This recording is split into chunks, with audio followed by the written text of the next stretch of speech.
दोस्तों, आज मैं बात करने वाला हूँ मौन रहने के 6 फ़ायदे, जिसको सुनने के बाद आपकी लाइफ बदल जाएगी। तो आइए दोस्तों, इस कहानी की शुरुआत करते हैं। साइलेंस रहने के 6 फ़ायदे। महान आचार्य चाणक्य ने कहा था कि क्या, कब, कहाँ और कितना बोलना है। अगर इंसान यह सीख लेता है तो उस व्यक्ति को सफल होने से कोई नहीं रोक सकता। ऐसे व्यक्ति की सफलता सुनिश्चित है। जिस तरह कमान से निकला हुआ तीर लौटकर कभी वापस नहीं आता, ठीक उसी तरह मुंह से निकला हुआ शब्द कभी वापस नहीं आता। अगर शब्द हथियार है तो कमजोरी भी है। सही समय पर सही शब्द के प्रयोग से इंसान परेशानियों से बच सकता है, लेकिन बिना सोचे समझे बोले गए शब्द इंसान की मुसीबत को बढ़ा देता है। महाभारत में द्रौपदी का ये बोलना कि अंधे का पुत्र अंधा ही होता है, महाभारत के युद्ध का प्रमुख कारण बना था। आज भी कई लोग अपने जुबान का इस्तेमाल दूसरों को नीचा दिखाने और खुद को बड़ा बताने के लिए करते हैं, लेकिन जो समझदार और सफल इंसान होते हैं वो ये अच्छी तरह से जानते हैं कि उन्हें किस वक्त कितना और क्या बोलना है। साइलेंट रहने का मतलब ये नहीं है कि आपको पूरे दिन एक भी शब्द नहीं बोलना है या चुपचाप रहना है। मौन का मतलब ये है कि बेवजह शब्दों का प्रयोग नहीं करना है। जहाँ ज़रूरत है वहीं बोलना है। अपने लक्ष्य पर ध्यान केंद्रित करना है। आज मैं आपको चुप रहने के 6 ऐसे फ़ायदे बताऊंगा जिन्हें जानने के बाद आप आज से ही नहीं बल्कि अभी से उतना ही बोलेंगे जितनी आपको ज़रूरत होगी। नंबर 1, मौन लोगों के ध्यान को खींचती है। महान आचार्य चाणक्य अपनी चाणक्य नीति में बताते हैं कि उन्होंने अपने हजारों शत्रुओं को अपनी खामोशी से परास्त किया था। वो खामोश रहकर अपने शत्रुओं को विचार में उलझाए रखते थे और सही समय आने पर वह अपने दुश्मनों को ईंट का जवाब पत्थर से देते थे।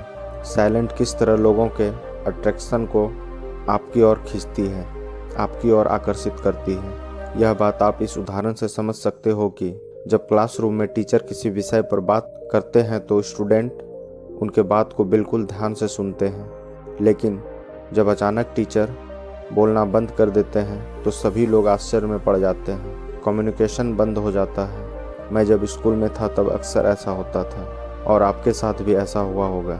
ठीक यही फॉर्मूला हमारे दैनिक जीवन में भी लागू होता है। जब आप अपने काम से काम रखते हैं, दूसरों के मामले में दखल नहीं देते हैं, ज़रूरत हो तभी बोलते हैं, तो लोगों का ध्यान आपके ऊपर जाता है।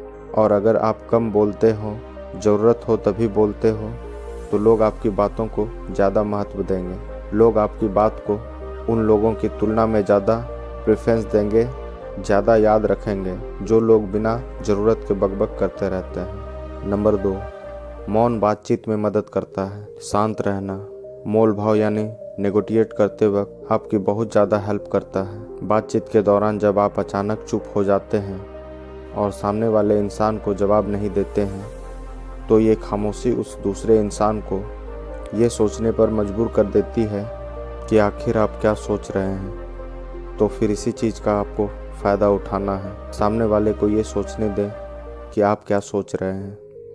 मान लो आप कोई डील फाइनल कर रहे हो, ये सामने वाले पार्टी को जल्दी से यस या नो कहकर जवाब मत दो। कुछ सेकंड का पॉज लो। आपकी ये चुप्पी सामने वाले इंसान को परेशान कर देगी और वो सामने वाला इंसान बोलकर आपकी इस खामोशी को भरना चाहेगा। उनको सारी बातें बोलने दें, जिससे आपको बातचीत आगे बढ़ाने में मदद मिलेगी। आपका साइड बातचीत के दौरान ज़्यादा भारी रहेगा। नंबर 3, मौन आपको विश्वास बनाने में मदद करता है। अगर आप एक मजबूत रिलेशनशिप बिल्ड करना चाहते हैं तो पहले आपको ट्रस्ट यानी विश्वास बिल्ड करना होगा। विश्वास तभी बिल्ड होगा जब आप सामने वाले इंसान की बातों को ध्यान से सुनेंगे, यानी बातचीत के दौरान बोलेंगे कम और सुनेंगे ज़्यादा। ऐसा करने से दूसरे इंसान को लगेगा कि आप एक अच्छे इंसान हो, सामने वाले की बात को अच्छे से सुनते हो, किसी को भी नज़रअंदाज नहीं करते हो, और तभी तो वो आपके बातों को अच्छे से सुनेगा और ट्रस्ट बिल्ड होगा। नंबर 4, उत्तर प्राप्त करें। बातों को समझने की कोशिश करें।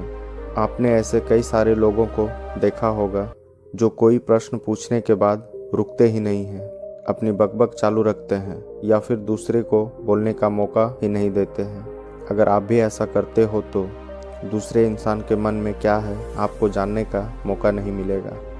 लोग आपको प्रश्नों का जवाब नहीं देंगे, इसलिए कोई भी प्रश्न पूछने के बाद साइलेंस हो जाओ। आप अपना ओपिनियन मत दो। लोगों का क्या ओपिनियन है उस बात पर, उस प्रश्न पर आप जानने की कोशिश करो। शायद आपको कुछ नया सीखने को मिलेगा। कुल मिलाकर आप प्रश्न पूछने के बाद जितना जल्दी चुप हो जाओगे, आपको उतना ही जल्दी आंसर मिलेगा। स्वामी विवेकानंद जी, जो अपनी बुद्धिमत्ता के कारण पूरी दुनिया में जाने जाते हैं, उनमें भी ये क्वालिटी देखने को मिलती है। वे भी अपने गुरु रामकृष्ण जी से जब भी कोई प्रश्न पूछते थे तो अपना ओपिनियन तो बाद में देते थे, लेकिन पहले प्रश्न पूछने के तुरंत बाद चुप हो जाते थे ताकि उनके गुरुदेव की क्या राय है उस प्रश्न को लेकर, उस बात को लेकर ये जान सकें। नंबर 5, नम्र शक्ति। साइलेंस एक शॉर्ट पावर है, मतलब एक ऐसी पावर से है जिसकी मदद से आप सामने वाले से बिना लड़े हरा सकते हैं। इसका सबसे बेहतरीन उदाहरण है महात्मा गांधी जी, जो कि सत्य और अहिंसा के मार्ग पर चलते थे और बिना लड़े उन्होंने अंग्रेज़ों को धूल चटाई थी। महात्मा गांधी जी जानते थे कि अगर हमने अंग्रेज़ों से लड़ाई की तो उनसे कभी नहीं जीत पाएंगे।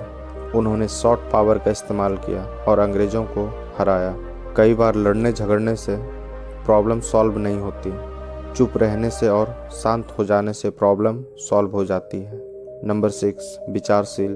द क्वाइट बुक के ऑथर सुसान कैन अपनी बुक में बताते हैं कि थाउटफुल साइलेंस कई सारी मुसीबतों से बचा सकती है।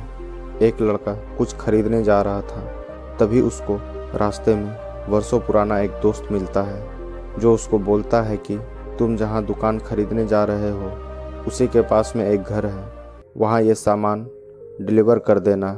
वह अपने दोस्तों को ना नहीं बोल पाता है, उसका सामान ले लेता है, लेकिन जहाँ सामान डिलीवर करना था वो घर उस दुकान से काफ़ी दूर था। उसका बहुत सारा समय बर्बाद हुआ उस सामान को डिलीवर करने में। डिलीवर करने के बाद जब वह उस दुकान पर पहुंचा तो वह दुकान बंद हो चुका था। उसे अपने दोस्तों के ऊपर बहुत ज़्यादा गुस्सा आया। इसलिए हमें हमेशा हाँ नहीं कहना चाहिए, ना कहने के पावर को समझना चाहिए। और दोस्तों, अंत में बस इतना ही कहना चाहूँगा कि बोलना तो इंसान 2 साल में सीख जाता है, लेकिन कब बोलना है, किसको बोलना है और क्या बोलना है, ये सीखने में पूरी उम्र गुजर जाती है। तो दोस्तों, इन सब बातों से आप ये समझ चुके होंगे कि साइलेंस में बहुत ज़्यादा पावर होता है। साइलेंस के पावर को कम नहीं समझना चाहिए। साइलेंस आपको बहुत सारी मुसीबतों से बचा सकती है। और अगर आप भी इन बताई गई बातों को उतारते हैं अपने जीवन में, जहाँ ज़रूरत हो वहीं बोलते हो, तो डेफिनेटली आपको बहुत ज़्यादा फ़ायदा होगा। तो दोस्तों, कहानी कैसी लगी कमेंट में ज़रूर बताएं। और भी ऐसी मोटिवेशनल स्टोरी सुनने के लिए चैनल को सब्सक्राइब करें, बेल आइकन को प्रेस करें। मिलते हैं आपसे अगली वीडियो में, तब तक के लिए जय हिंद।